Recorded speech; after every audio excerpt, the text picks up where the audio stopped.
All right, this is going to be one of those deep cut, serious film nerd TikToks. I rewatched Britannia Hospital, which is Lindsay Anderson's third entry in the Mick Travis trilogy. You can see that the marketing team tried to bill it as the mash of socialized medicine, and they weren't necessarily wrong, because Lindsay Anderson and Robert Altman are a little similar, except, well, this movie does not work. I've seen it 3 times. It doesn't work. The first 2 films in Lindsay Anderson's Mick Travis trilogy are masterpieces, If and Oh Lucky Man. And I must say that the cast is energetic, especially Leonard Rossiter, Graham Cronin, Mark Hamill, who did the film for free, replacing Treat Williams, who backed out at the last minute, and of course, Malcolm McDowell, reappearing as Mick Travis. He also did the movie for nothing, only fee. I mean, that's the reputation Lindsay Anderson had in 1981. But the Mick Travis movies work because of Mick Travis. And while Mick Travis is in here, he's a minor character. The film doesn't work because it doesn't have a point of view. It jumps from character to character. It has a Dr. Frankenstein subplot with Graham Cronin's doc, but instead of making us curious about why he wants to create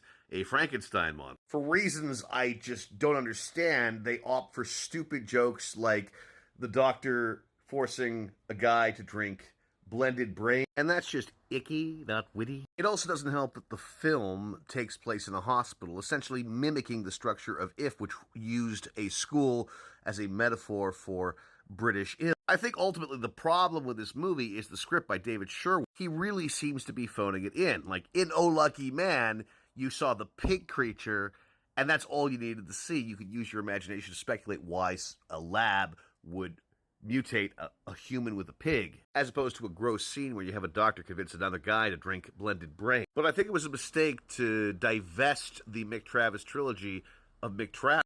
That is all Malcolm McDowell, because the idea of Mick Travis is that he's an everyman. You can't apply a lot of character to him. When you have an actor as brilliant as Malcolm McDowell, as charming and as dazzling as Malcolm McDowell, who has the voice of fucking Malcolm McDowell, you can fucking make it work. When you don't have that, as Britannia Hospital doesn't have in a lot of places, when you're jumping around from one character to another and you don't have a lot of time to find out who that fucking character is because the script is so bad they don't really reveal themselves, the whole purpose of having an ensemble film along the lines of Britannia Hospital, it just doesn't work. If worked because David Sherwood wrote a better script. He created characters and you were curious about them. I think another thing that Britannia Hospital doesn't have in its favor is that by this time Lindsay Anderson is older. There were experimental film techniques in the first 2 Mick Travis movies. And at this point in his career, Anderson ain't exactly doing those kinds of experimental moves. He does a lot of camera movement in this movie, which is surprising because a lot of his other movies are very